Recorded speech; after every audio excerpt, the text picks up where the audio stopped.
नमस्ते। आज हाँ, के नमस्ते। दर्शकों को नमस्ते और एक बड़ा नमस्ते राजेश जी को, मिस्टर राजेश अग्रवाल।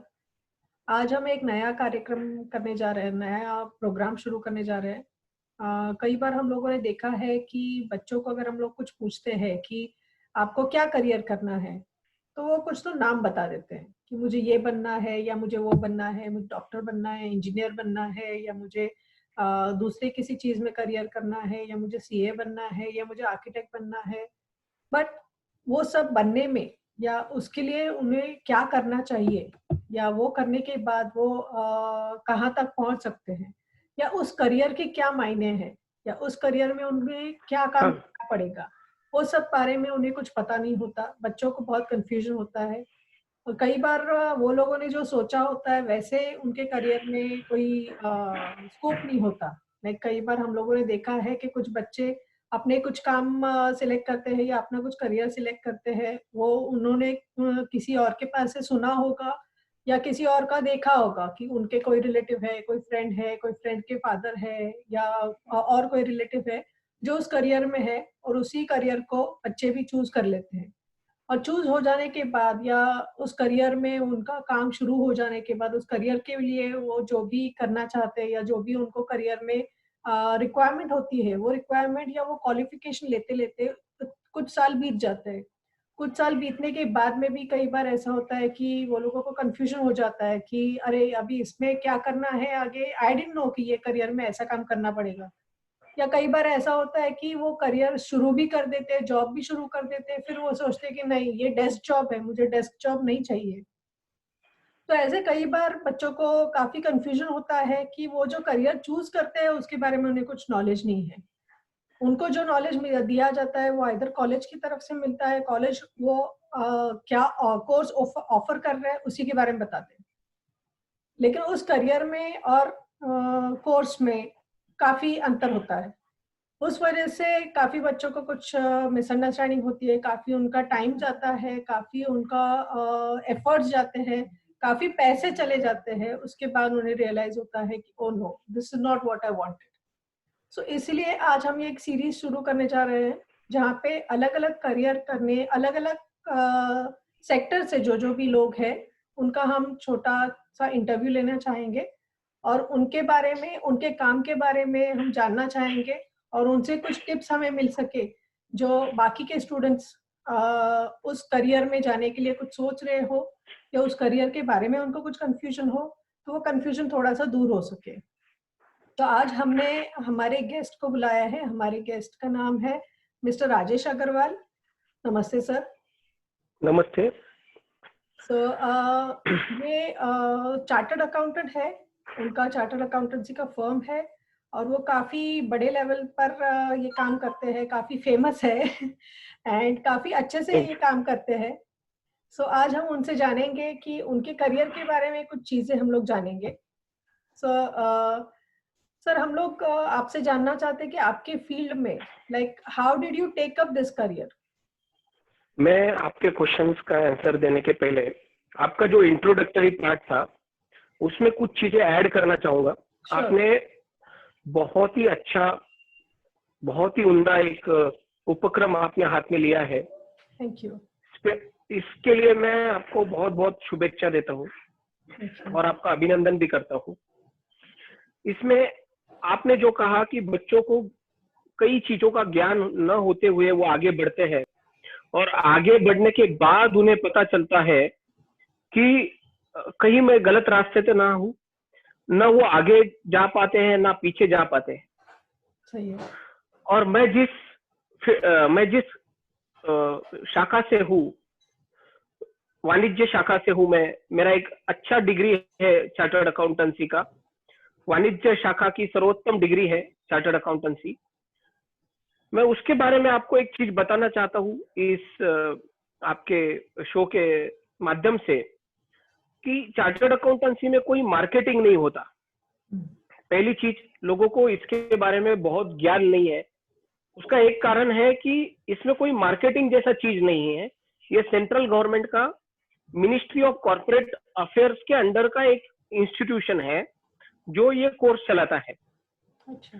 दूसरा चीज, इसके बारे में लोगों को गलत फहमियां बहुत है कि ये बहुत ज्यादा मुश्किल कोर्स है और कोर्स लेने के बाद पास होना इसमें बहुत ज्यादा मुश्किल है, बहुत ज्यादा मेहनत करना पड़ेगा। तो बहुत बच्चे डर के मारे इस कोर्स को चूज नहीं करते उनके करियर में। मतलब ये 2-3 चीजें ऐसी है जो लोगों को पता रहना बहुत जरूरी है। सही है, सही बात है। वही कंफ्यूजन हम लोग थोड़ा सा दूर करने की कोशिश करेंगे। आप ये बताइए कि आपने ये करियर के बारे में कब सोचा? How did you decide to take up this career? ये बहुत ही अच्छा सवाल है, क्योंकि जैसे बाकी बच्चे थे वैसे ही मेरा भी था। मतलब 10th तक मुझे कुछ और करना था, फिर मैंने मार्क्स कम आ गए 10th में मुझे, तो मैं दूसरा करियर चूज नहीं कर पाया। तो मैंने कॉमर्स चूज किया, क्योंकि I belongs to Parbhani district of Maharashtra. तो वहां पर कॉमर्स में एडमिशन मिलना बहुत इजी था और सस्ता भी था फाइनेंशियली। तो मैंने चूज किया कि मैं कॉमर्स करूंगा। जब हमने बहुत अच्छा तरक्की किया 11वीं और 12वीं में, तो मेरा डीएड में नंबर लगने वाला था, डीएड में। तो मेरे जो प्रोफेसर थे कॉलेज के, वो बोले ये डीएड तो तुम्हारे लिए नहीं बना है, ये हमारे जो दूसरे गरजू बच्चे हैं, फार्मर्स के बच्चे, उनके लिए रहने दो, आप सीए करो। तब पहली बार मैंने चार्टर्ड अकाउंटेंसी वर्ड सुना उनके मुंह से कि ऐसा कोई कोर्स होता है जो कॉमर्स के फील्ड का सर्वोच्चतम एक कोर्स है। और उन्होंने मुझे प्रमोट किया कि तुम ये डीएड वीएड के इसमें झमेले में मत पड़ो, ये आपके लिए नहीं बना है। तो 12वीं होने के बाद इस कोर्स का मुझे ज्ञान हुआ और उसको मैंने परस्यू किया कि मुझे यही करना है। सही बात है, बहुत अच्छा। मुझे तो लगता है कि आपके सर ने आपको बहुत सही एडवाइस दी, जिसकी वजह से आप आज इस अच्छे मकाम पर है। Yes yes. दूसरा मेरा सवाल है कि did you take up a formal training और college degree in this career field that you are working? यानी आपने इसके लिए कॉलेज की कौन सी डिग्री की, या इसके बारे में थोड़ा और बताइए बच्चों को कि उनको अगर चार्टर्ड अकाउंटेंसी के कोर्स में जाना है तो उनको कौन से प्रोसेस से जाना पड़ता है? 10th के बाद कर सकते हैं, 12th के बाद क्या कर सकते हैं? देखो, इसमें फर्स्ट आपका सवाल था ट्रेनिंग का। ये सीए कोर्स के जो है, ये आप 12th के पहले ही रजिस्ट्रेशन कर सकते हैं। जैसे हर कोर्स में एक एंट्रेंस एग्जाम होता है, उसमें सीए कोर्स का भी एंट्रेंस एग्जामिनेशन है, जिसको अभी कहा जाता है कि फाउंडेशन का एग्जाम, फाउंडेशन एग्जाम, जो आप 12th होते ही ये एग्जाम दे सकते हैं, आप एलिजिबल हो जाते हो। अगर कोई स्टूडेंट आफ्टर ग्रेजुएशन उसके दिमाग में आता है कि मुझे सीए करना है, तो वो डायरेक्ट एंट्री कोर्स बोलकर एक और है जिसमें इसको फाउंडेशन देने की जरूरत नहीं है, और वो डायरेक्ट एंट्री में डायरेक्ट इंटरमीडिएट में रजिस्ट्रेशन कर सकता है। और जो 12th का स्टूडेंट है वो फाउंडेशन के थ्रू इंटरमीडिएट में एंट्री करेगा, और जो बीकॉम या बीएससी या जो भी ग्रेजुएट फील्ड का स्टूडेंट है वो डायरेक्ट एंट्री में इंटरमीडिएट को रजिस्टर करेगा। इसमें कोई मात्रा, मतलब कोई मार्क्स का लिमिटेशन नहीं है। अगर आप कॉमर्स फील्ड से आते हो, जरूरी नहीं है कि आपने 90+ मार्क्स लेने चाहिए, 95+ मार्क्स लेने चाहिए। आपको 70% मार्क्स भी है तो आप कोर्स में रजिस्ट्रेशन कर सकते हो। आपके मेहनत के बलबूते पे आराम से सीए कर सकते हो। ट्रेनिंग का जो बात है, मैंने जो ट्रेनिंग लिया है मेरे कोर्स में, यहाँ पे कोई कॉलेज नहीं है, कोई फुल टाइम कोर्स नहीं है। ये घर बैठे आपको कोर्स करना है, रजिस्ट्रेशन, एग्जाम देना है, पढ़ाई करना है। इसका सबसे इंपॉर्टेंट और क्रूशियल पार्ट है जिसको हम आर्टिकलशिप कहते हैं। आर्टिकलशिप में आपको कोई चार्टर्ड अकाउंटेंट फर्म के अंडर रजिस्टर करना है और 3 साल का कंटिन्यूअस कोर्स ट्रेनिंग कंप्लीट करना है उनके अंडर। ये कोर्स दुनिया में सबसे बेस्ट कोई सीए कोर्स में कुछ चीज है तो 3 साल का आर्टिकलशिप पीरियड। इतना ज्यादा प्रैक्टिकल ट्रेनिंग कोर्स कोई भी फील्ड में नहीं है। इसके लिए ये दुनिया का सर्वोत्तम कोर्स माना जाता है। अच्छी बात है। तो जो लोग 12वीं के बाद ये कोर्स में ज्वाइन करते हैं तो उनको कितने साल का कोर्स करना पड़ता है, और जो लोग ग्रेजुएशन के बाद ये कोर्स करते हैं उनको कितने साल का कोर्स करना पड़ता है? इसमें इंटरमीडिएट अगर आप पास हो जाए, फाउंडेशन के बाद 9 मंथ्स के बाद आप इंटरमीडिएट दे सकते हैं। अगर आप दोनों ग्रुप या एक ग्रुप भी क्लियर करते हैं इंटरमीडिएट का, तो आप कोई भी सीए के पास आर्टिकलशिप परस्यू कर सकते हैं 3 years का। तो you can say it is a course of 4 years। Means 9 months for 3 months for foundation, 9 months for intermediate and 3 years for final. So in totality you can clear your chartered accountancy course at the age of 21 in 4 years. अच्छा, काफी relaxing लगा कि काफी easy है। और easy नहीं है, practical knowledge मिलता है इसमें। हाँ, तो प्रैक्टिकल नॉलेज से बिल्कुल, ये पूरा प्रैक्टिकल नॉलेज से भरा हुआ कोर्स है। इजी नहीं है, इजी नहीं है। उसके 2 आपको मैं प्रूफ देता हूँ कि आज इंडिया में 4 लाख सीए है। सिर्फ 138 करोड़ के लोक संख्या वाले देश में सिर्फ अभी तक 4 लाख लोग सीए कर पाए हैं, जो कि इंडिया में और इंडिया के बाहर भी बसे हुए हैं। ऐसा माना जाता है कि उसका जो रिजल्ट्स होता है वो काफी टफ होता है। क्या ये सच है? टफ नहीं, जो लोग कंसिस्टेंटली और अच्छा पढ़ाई करते हैं डेडिकेटेडली, वो पास हो जाते हैं। कुछ बच्चे शौक से ज्वाइन कर लेते हैं सीए। मेरे दोस्त ने सीए किया, मैं भी कर लेता हूँ। उतना डेडिकेटेडली पढ़ नहीं पाते, कुछ अलग रीजन रहते हैं। किसी का फाइनेंशियल रीजन है, किसी का हेल्थ से रिलेटेड रीजन है, तो वो लोग क्लियर नहीं कर पाते एग्जाम।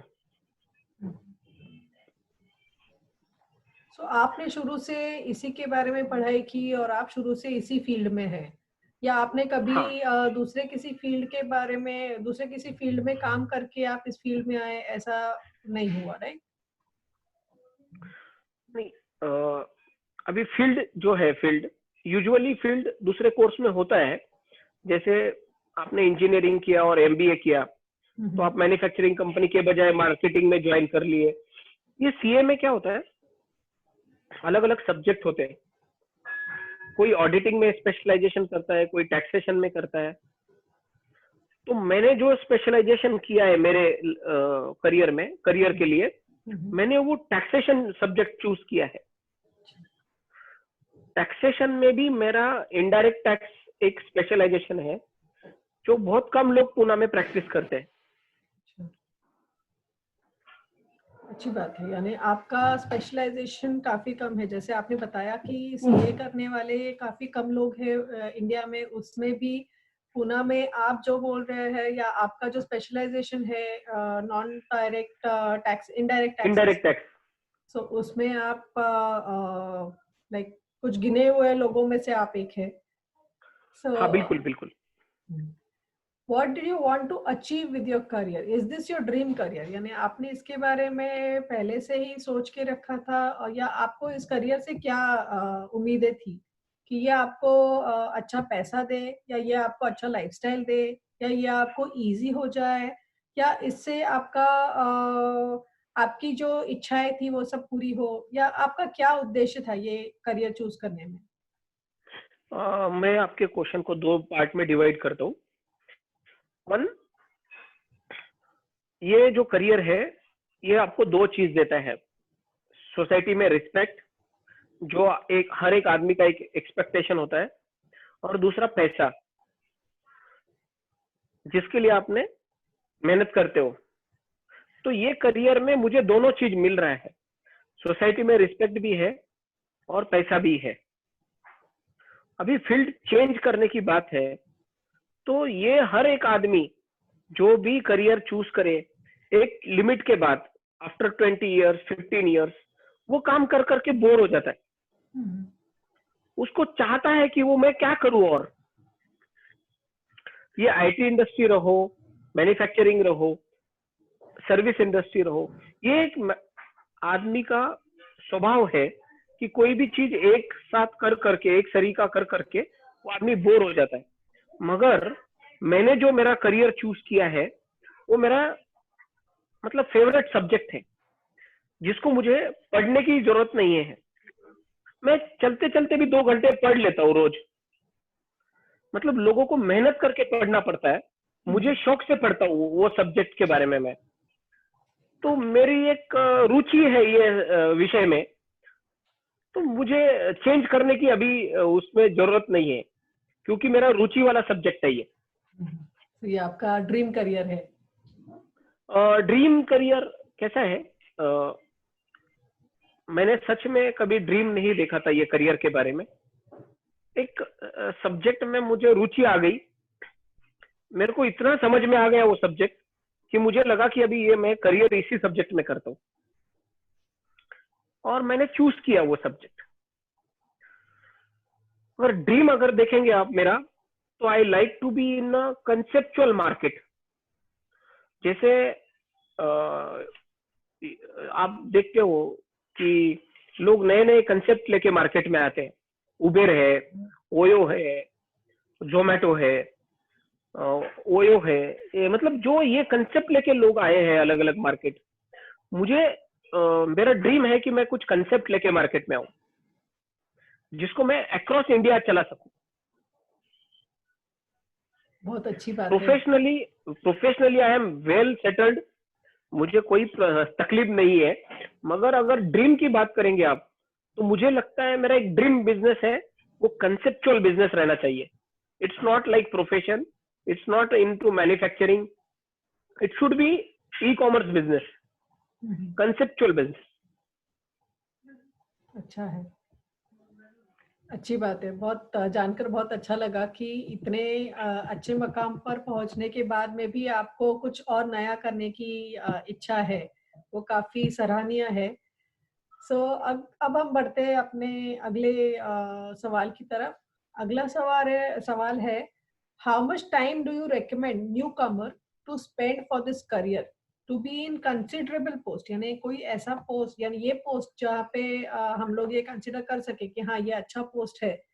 सो इस करियर में वो उस अच्छे मकाम पर पहुंचने के लिए आप न्यू कमर को क्या सजेस्ट करेंगे कि उन्होंने कितना टाइम देना चाहिए अपार्ट फ्रॉम एजुकेशन, यानी इसके लिए जो भी हमें एजुकेशन के लिए जो भी टाइम देना है, उसके उसके अलावा कि ये बिजनेस में अगर आपको कुछ कंसिडरेबल आपको कुछ करियर गिनना है आपका, तो एटलीस्ट इतने दिन तक रहो या इतने सालों तक आप काम करो। इसमें क्या है, मतलब जैसे मैं इनडायरेक्ट टैक्स में, जो कि अभी जीएसटी जो बोल सकते हैं आप, जीएसटी लॉ है नया आया हुआ, मैं उसमें प्रैक्टिस करता हूँ। अभी और भी काफी फील्ड्स है सीए करियर के अंदर, जिसमें आप बहुत अच्छा प्रैक्टिस कर सकते हैं। फॉरेंसिक ऑडिट नया आया है, हर आदमी कंप्यूटर यूज कर रहा है, मोबाइल यूज कर रहा है, इंटरनेट यूज कर रहे हैं। तो इससे रिलेटेड अभी जो समस्याएं आने वाली है, उसके लिए फॉरेंसिक ऑडिट मस्ट है। कमिंग फ्यूचर में इसका भी डिमांड बहुत रहेगा।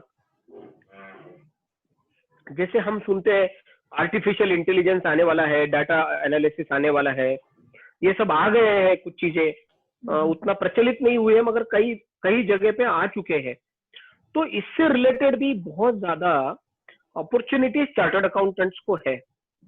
मैं आपको ऐसा कहूंगा कि जो भी स्टूडेंट्स क्वालिफाई हो चुका है, उसने उसके इंटरेस्ट के सब्जेक्ट में, रुचि वाले सब्जेक्ट में करियर करना चाहिए। जिसको आईटी से रिलेटेड इंटरेस्ट है वो फॉरेंसिक में जा सकता है, जिसको टैक्सेशन से इंटरेस्ट है वो जीएसटी में काफी प्रैक्टिस कर सकता है, जिसको एनालिसिस बहुत पसंद है वो ऑडिट एंड एडवाइजरी में जा सकते हैं। अभी इसको कितना टाइम लगेगा, इसके लिए क्या है, आपको पर्टिकुलर उस टाइप का सीए फॉर्म चूज करना है जहां पे आर्टिकलशिप में आपको ये सब एक्सपोजर मिल सकता है, या आपको आर्टिकलशिप में एक्सपोजर अगर नहीं मिलता है तो आप after CA exam, after qualification कोई ऐसा फॉर्म चूज कर सकते हैं जिधर आपको इसमें एक्सपोजर मिले सारा। ये फॉर्म ज्वाइन करने के बाद आपका प्रॉब्लम सॉल्व नहीं होने वाला है, आपको कंसिस्टेंटली डीपली पढ़ाई करना है उस सब्जेक्ट का, तो मोटो खुद होकर उसमें आपको डीपली पढ़ाई करना है। रोज 2-3 घंटा भी अगर आप पढ़ते हैं, 2-3 घंटा, तो आपका उस सब्जेक्ट का मास्टरी हो सकता है। सही बात है।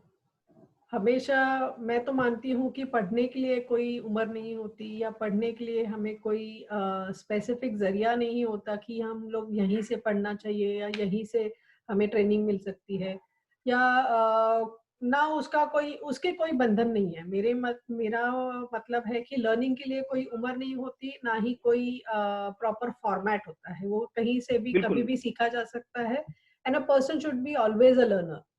सो अगर बिल्कुल बिल्कुल जिन लोगों में सीखने की उम्मीदें है, या सीखना जिनको अच्छा लगता है, वो लोग हमेशा ही सीख सकते हैं, वो लोग हमेशा ही अपने आप को अपग्रेड कर सकते हैं, हमेशा ही अपने आप को वो बाकी लोगों से अलग रख सकते हैं, बाकी लोगों से ऊपर रख सकते हैं। सो बिल्कुल। अभी मेरा अगला सवाल है कि what skills do you suggest are to be developed, where can one get support और एडवाइस? यानी अगर ये करियर में हमें अच्छा नाम कमाना है तो उसके लिए कौन से स्पेसिफिक स्किल्स उस इंसान में चाहिए, और उसके लिए अगर उसको कोई एडवाइस की जरूरत हो तो उसको वो कहाँ से मिल सकता है? मैं ये समझता हूँ कि ये जो सवाल है आफ्टर क्वालिफिकेशन है, मतलब जो स्किल्स रिक्वायर्ड है कोई भी स्पेशलाइजेशन करने के लिए, वो सबसे मेन है फोकस। आपको फोकस रहना जरूरी है। अगर आप डाइवर्ट करते हो, जैसे मैंने जीएसटी का प्रैक्टिस शुरू किया तो मेरा पूरा फोकस एक ही सब्जेक्ट पर है, जीएसटी। ऐसा नहीं कि मुझे बाकी विषयों का ज्ञान नहीं है, मगर फोकस इज मस्ट। आप जिस एरिया में प्रैक्टिस करना चाहते हो, जिस विषय का आपको एक्सपर्टाइज जरूरी है, उसका फोकस जरूरी है। फोकस के लिए आपको रोज का पढ़ाई जरूरी है, नॉलेज जरूरी है, क्योंकि हमारे प्रोफेशन में एक्सपर्टाइज, ये जो वर्ड है एक्सपर्टाइज, ये मस्ट है, must. If you don't have expertise you can't consult, because consultancy itself includes expertise. If you have expertise then only you can consult. तो इसका मतलब आपको एक्सपर्टाइज करने के लिए फोकस, डेडिकेशन, आपको थोड़ा डेडिकेटेडली करना पड़ेगा। बिल्कुल थोड़ा लूज रहकर नहीं चलेगा, इनिशियली नहीं चलेगा जब तक आपका एक्सपर्टाइज नहीं हो जाता। तो मैं आपको 2 स्किल तो हाईली रिकमेंड करूंगा, फोकस और डेडिकेशन। अगर आपके पास है तो you can success easily. So dedication एक बड़ा जरिया बन सकता है इस करियर में, या कोई भी करियर में हमें आगे बढ़ने के लिए, कोई भी करियर में हमें अच्छा मकाम पाने के लिए फोकस्ड होके अगर किसी फील्ड में, किसी सेक्टर में, किसी स्पेशलाइजेशन में अगर हम जाए तो ही उसका ज्यादा इस करियर के ज्यादा मायने हो सकते हैं। सही कहा आपने। बिल्कुल किसी भी करियर के बारे में अगर हम लोग अपने आप को फोर्स करके किसी करियर में कुछ काम करते हैं तो उसका कुछ मजा नहीं होता, वो हम लोग आगे जाके छोड़ ही देंगे। सही कहा कि अगर किसी इसमें अगर फोकस करके हम लोग कुछ स्पेशलाइजेशन करें तो जरूर हमें इसमें अच्छा फायदा हो सकता है। अगर अभी आगे मेरा दूसरा सवाल है कि which 3 adjectives do you describe are your strengths, यानी आपके कौन सी क्षमता को या आप अपने आप को कौन से एडजेक्टिव्स में बोल सकते हैं कि yes I am this, I am that, और this is my strength and this is my what you call, हम लोग बिजनेस में बोलते हैं जैसे यूएसपी, ये मेरा यूएसपी है। आपके क्या क्या स्ट्रेंथ हो सकते हैं? मेरे जो स्ट्रेंथ है मार्केट में, जिसकी वजह से मैं बहुत अच्छा प्रैक्टिस कर पाया पूना में, उसका पहला है प्रैक्टिकल अप्रोच, जो कि बहुत ज्यादा जरूरी है।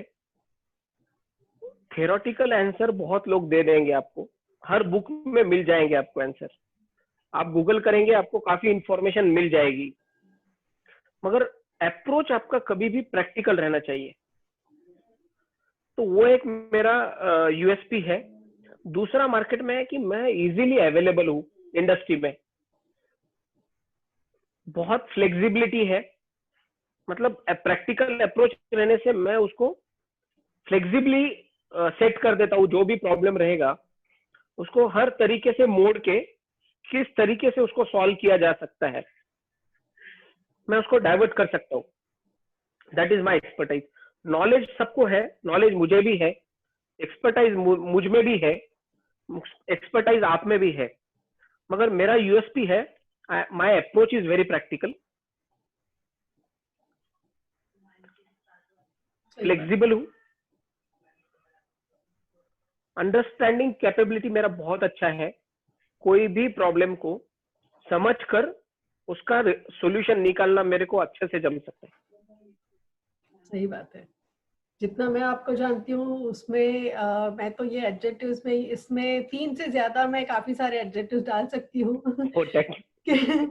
कि आप हर एक इंसान को उस लेवल तक जाके उनके प्रॉब्लम समझने की कोशिश करते हैं, उनसे बहुत अच्छी तरह से बहुत फ्रेंडली होके बात करते हैं ताकि सामने वाला बिना हिचकिचाए आपसे बात कर सकते हैं या बिना हिचकिचाए उनका प्रॉब्लम बता सकते हैं, और काफी डाउन टू अर्थ है, जिसकी वजह से किसी को भी आपसे कोई भी प्रॉब्लम शेयर करने में कोई प्रॉब्लम नहीं होता, like they openly share their problems with you. Yes, for this I have used adjective reachable. Right. So people, industry people can reach me easily. Right.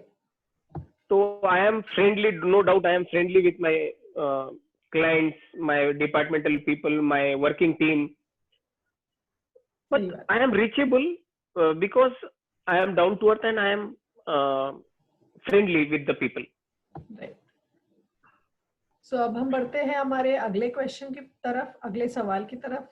तो मैं जानना चाहूंगी कि ये करियर में एडवांटेजेस और डिसएडवांटेजेस क्या क्या है, या उस बारे में, यानी ये करियर के बारे में 2 सवाल है मेरे, ये 2 अलग अलग भी आप जवाब दे सकते हैं या तो फिर साथ में भी दे सकते हैं कि इसका एडवांटेजेस क्या है, डिसएडवांटेजेस क्या है। दूसरा सवाल जो है वो इसके बारे में आपको मोटिवेशन कहाँ से मिला। आपने मेरे ख्याल से ऑलरेडी बता दिया है कि आपके सर ने आपको बताया कि इस जगह पर आओ, लेकिन फिर भी कोई भी हमें अगर कुछ सजेस्ट करता भी है कि आप ये करो, उसके बाद में भी हमारा कोई ना कोई मोटिवेशन जरूर होता है, तो मैं इसके बारे में थोड़ा सा जानना चाहूंगी। पहला सवाल है एडवांटेजेस। ये कोर्स जो है ये कोई कॉलेज कोर्स नहीं है, कोई यूनिवर्सिटी कोर्स नहीं है, कोई प्राइवेट इंस्टीट्यूशन का भी कोर्स नहीं है। ये जो कोर्स है ये conducted by ministry of corporate affairs, that is directly by the government. Chartered accountant act जो पार्लियामेंट में सैंक्शन हुआ 1949, 1 जुलाई 1949, that is before sanction of our constitution. अगर आप बोलेंगे कॉन्स्टिट्यूशन को रिकमेंडेशन जब मिला फाइनल पार्लियामेंट में, उसके पहले चार्टर्ड अकाउंटेंसी एक्ट को मिला है। This is so recognised course in India and also outside India. also outside India. तो advantages, one, it is very cost effective, negligible cost है।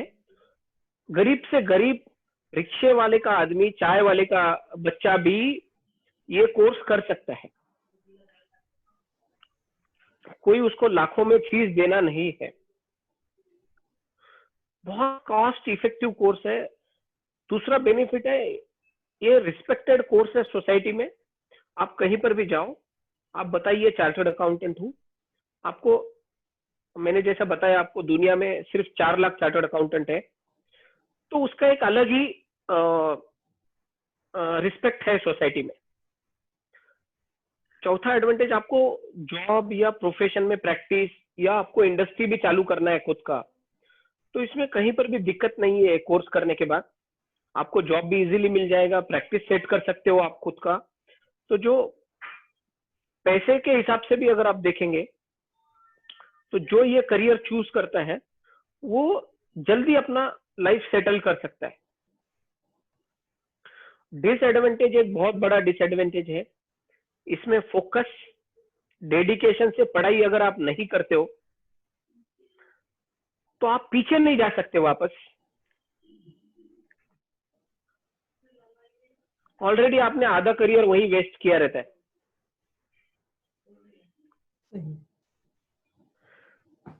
और इस करियर के बारे में आपको मोटिवेशन कहाँ से मिला? जैसे आपने बताया कि आपके टीचर ने आपको सजेस्ट किया था, लेकिन फिर भी उसके बाद में भी लाइक कई बार ऐसा होता है कि कोई हमें कुछ सजेस्ट करता है, लेकिन उसके बाद में भी हम लोग उस बारे में कुछ ज्यादा सोचते हैं, या किसी और को देख के हमें लगता है कि यस, हमें जो ये एडवाइस दी थी वो अच्छी थी और हम लोग इसमें आगे बढ़ सकते हैं।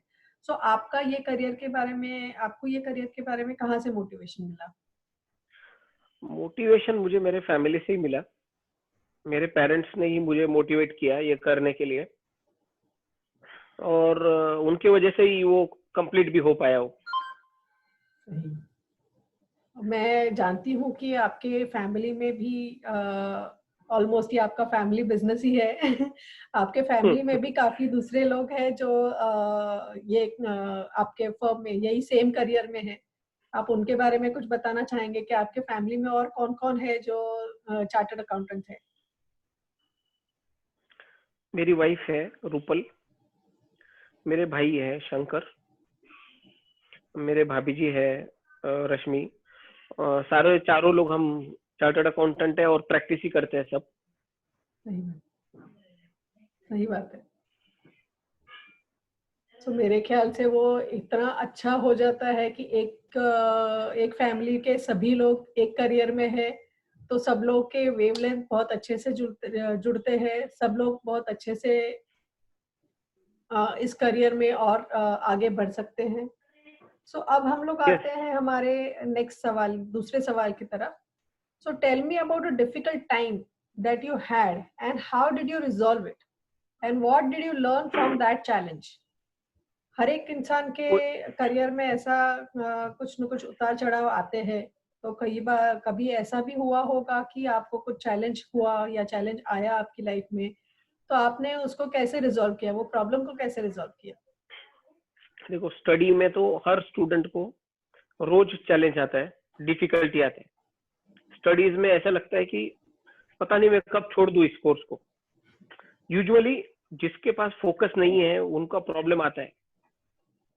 मगर प्रैक्टिस में जो भी प्रैक्टिस करते हैं स्टूडेंट्स, जो पास होने के बाद प्रैक्टिस शुरू करते हैं, तो initial 1 year is always a challenge और डिफिकल्ट 1 ईयर। और you can say for me first 3 months was a challenge because I settled my practice within 3 to 6 months. मतलब जो बाकी चार्टर्ड अकाउंटेंट्स को प्रैक्टिस सेट करने को 1 से 2 साल लगता है, वो मुझे 3 to 4 months I could settle my practice in my career.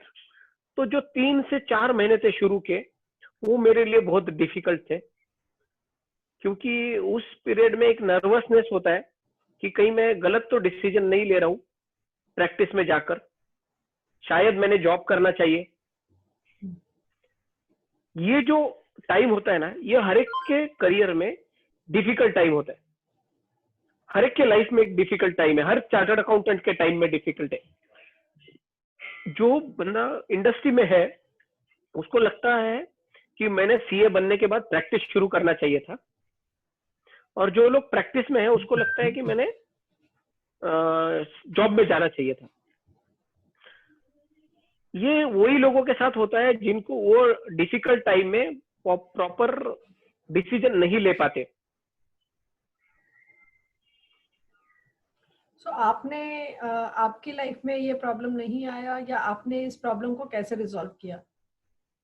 नहीं, मेरा फोकस था शुरू से ही कि मुझे प्रैक्टिस ही करना है, तो मैंने कभी भी जॉब के लिए प्रोफाइल बनाया ही नहीं मेरा। जिस दिन क्वालिफाई हो गया मैंने डायरेक्टली मेरे विजिटिंग कार्ड ही प्रिंट कर दिए प्रैक्टिस करने के लिए। तो इतना फोकस था। जो लोग 2 साल लगा देते हैं प्रैक्टिस सेट करने में, मैंने 3 से 6 महीने में कर दिया। सही बात है, बहुत अच्छे। सो उसकी वजह से आपको फास्ट मूवर का जो एडवांटेज था वो मिला। यस तो यस यस। अब आते हैं हम लोग हमारे अगले सवाल की तरफ कि what are the first 3 things that you would recommend to be done in this field. यानी कोई भी अगर नया आता है तो उसने ऐसे 3 चीजें, कम से कम वो 3 चीजें ऐसी क्या करनी चाहिए जिसकी वजह से वो इस फील्ड में माहिर हो जाए, या जिसकी वजह से वो अपने पैर इस फील्ड में अच्छे से सेट कर पाए। जैसे अभी आपने बताया कि आपने बहुत जल्दी आपका प्रैक्टिस सेट कर दिया। सो वैसे आप कौन सी 3 चीजें सजेस्ट करेंगे कि उन्होंने न्यू कमर ने ये करना चाहिए? देखो, न्यू कमर के पहले मैं थोड़ा स्टूडेंट्स के लिए भी बताना चाहूंगा। स्टूडेंट्स के लिए सबसे पहले उन्होंने स्मार्टफोन बंद करना चाहिए। स्टूडेंट करियर में एटलीस्ट फाइनल क्लियर होने के पहले स्मार्टफोन यूज नहीं करना चाहिए। स्मार्टफोन का यूज जितना ज्यादा है उतना वो डिस्टर्बिंग भी है। ये even though it is a digital world और लोगों ने अपडेट रहना चाहिए, वक्त के साथ चलना चाहिए, मगर बहुत बच्चे जो है उस एज में वो समझ नहीं पाते कि कितना यूज करना चाहिए और कितना नहीं करना चाहिए, क्या यूज करना चाहिए और क्या नहीं यूज करना चाहिए। अगर आपकी समझ है तो मैं इस पे ऑब्जेक्शन नहीं लूंगा, मगर मेरा जो अनुभव है काफी बच्चे ये नहीं समझ पाते। इवन हम लोग भी समझ नहीं पाते कि कितने हम मोबाइल से एडिक्टेड हो गए। तो इसके लिए स्टूडेंट लाइफ में एक सबसे चीज महत्वपूर्ण है जो दूर रहनी चाहिए, वो है मोबाइल। और प्रैक्टिस में मुझे ऐसा लगता है कि अगर प्रैक्टिसिंग चार्टर्ड अकाउंटेंट ने फोकस होकर डेडिकेटेडली पढ़ाई कर कर प्रॉपर नेटवर्किंग कर कर, अगर आपका बहुत अच्छा नेटवर्किंग नेचर है, फ्रेंडली नेचर है, तो you can go for practice. आपका उतना डायनेमिक नेचर भी चाहिए प्रैक्टिस के लिए। आप खुद होके अप्रोच होने चाहिए लोगों को। कुछ लोगों को लगता है मैं क्यों बात करूं दूसरों से, ऐसे लोगों ने जॉब करना चाहिए। सबसे इंपॉर्टेंट है कि आपको क्या करना है करियर में, उसके बाद वो चीज आ जाती है। अगर आपने प्रैक्टिस चूज किया तो आपका वो अप्रोच रहना चाहिए प्रैक्टिस का। आप उतने रिचेबल रहने चाहिए, फ्रेंडली रहने चाहिए। अगर आपको लोगों से बात करना अच्छा नहीं लगता है, लोगों से अप्रोच होना अच्छा नहीं लगता है, तो go for job. There is a good opportunities in industry, और उसमें भी पेमेंट पैकेजेस बहुत अच्छे हैं, लाइफस्टाइल बहुत अच्छा है। सही है। सो इस करियर में चाहे आप जॉब करो या चाहे आप प्रैक्टिस करो, आपने फुल डेडिकेशन से अगर काम किया है तो आपको रिजल्ट्स जरूर मिलेंगे। सब्जेक्ट आप आपके चॉइस का चूज करें। अगर आप राजेश अग्रवाल ने चूज किया करके आप दीपाली अक्कुलकर अगर जीएसटी चूज करते हैं तो उसमें सक्सेस उनको कितना मिलेगा डाउटफुल है। सही है। क्योंकि उनका जो हॉबी है, उनको जो इंटरेस्ट है, वही टॉपिक में उन्होंने काम करना चाहिए। सही है, सही बात है। सो अब हम आते हैं अपने अगले सवाल की तरफ अगला सवाल थोड़ा बहुत इससे मिलता जुलता ही है, जो अभी आपने बताया कि जिस पर्सन को जिसमें इंटरेस्ट है उसने उसी बारे में कुछ करियर करना चाहिए। सो उसी बारे में थोड़ा अलग सा सवाल है कि if you could change one thing in this field based on your knowledge और based on your experience, what would that be and why? So अगर आपको आपके फील्ड में कुछ चेंज करना है कि आपको लगता है आपके एक्सपीरियंस के हिसाब से या आपके नॉलेज के हिसाब से आपको लगता है कि ये फील्ड में कुछ ये चेंज होना चाहिए, तो वो क्या हो सकता है?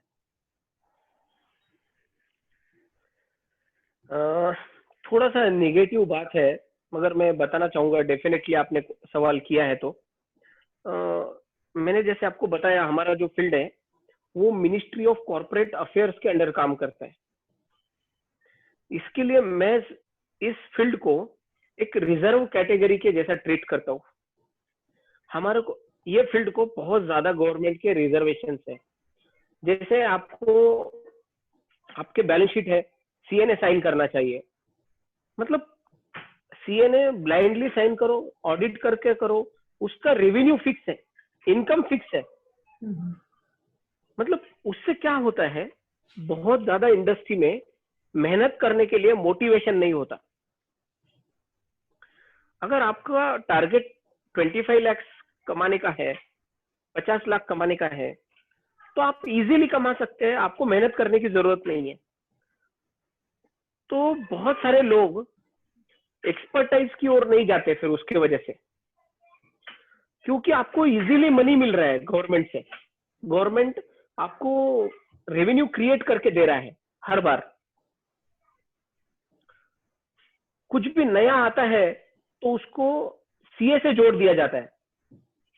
जीएसटी आ गया, जीएसटी का ऑडिट करो सीए से, सीए आपका जीएसटी ऑडिट करेगा। इनकम टैक्स आ गया, इनकम टैक्स का ऑडिट सीए करेगा। कंपनी लॉ आ गया, कंपनी लॉ का ऑडिट सीए करेगा। कुछ भी चीज आती है उसका सर्टिफिकेशन सीए को दिया जाता है। अभी रेरा एक्ट आ गया बिल्डर्स के लिए, उसका सर्टिफिकेशन चार्टर्ड अकाउंटेंट करेगा। अभी इनकम तो चालू हो गया, सीए को कर रहा है हमारा इंटरेस्ट। ये चार्टर्ड अकाउंटेंट प्रोफेशन का इंटरेस्ट सेफगार्ड कर रहा है, उसको थोड़ा सा चेंज करना चाहिए। तो प्रोफेशनल जो लोग हैं, ये artificial intelligence, data analysis, forensic audit, ये जो नए फील्ड आ रहे हैं उसमें इंटरेस्ट लेके डाइवर्ट हो थोड़े। सही बात है। सो आपके हिसाब से लोगों ने बाकी ये जो नए फील्ड आ रहे हैं उसमें भी ट्राई करना चाहिए और उसके बारे में भी सीखना चाहिए। तो जो भी गवर्नमेंट की तरफ से इजी वेज है उस तरफ अपने आप को ना मोड़कर या उस तरफ का ध्यान रख के भी अगर नए फील्ड में वो कुछ और काम करते हैं तो वो नए फील्ड का भी अच्छे से आनंद उठा सकते हैं। हाँ, ये जो फील्ड है इसमें कोई आपको सिग्नेचर नहीं है, इसमें कोई सिग्नेचर का पैसा मिलने वाला नहीं है। आप जितना दिमाग लगाएंगे, जितना काम करेंगे, उतना ज्यादा आपका उन्नति होगा आपका। तो इसमें लोगों ने ध्यान रहना चाहिए लोगों का। सो इसी से मिलता जुलता हमारा अगला सवाल है कि what are the new career options that you suggest for newcomer? Same अभी जो मैंने बताया, जो न्यू कमर्स है वो डेफिनेटली मेरे जीएसटी में भी प्रैक्टिस कर सकते हैं, इनडायरेक्ट टैक्स में। बहुत अच्छा और डायनामिक एरिया है, इंटरेस्टिंग एरिया है। उसके अलावा जिसको आईटी में फील्ड में इंटरेस्ट है वो फॉरेंसिक ऑडिट कर सकते हैं, डाटा एनालिसिस का काम कर सकते हैं, एडवाइजरी में काम कर सकते हैं। जिसको ऑडिट में इंटरेस्ट है वो ऑडिट का प्रैक्टिस कर सकते हैं। ऑडिट में भी बहुत सारे ब्रांचेस आ गए अभी। इसमें इतने ज्यादा आपको अपॉर्चुनिटीज है सीए करियर में। आपको प्रैक्टिस करना है या जॉब करना है, ये लिमिटेशन नहीं रहे हैं अभी।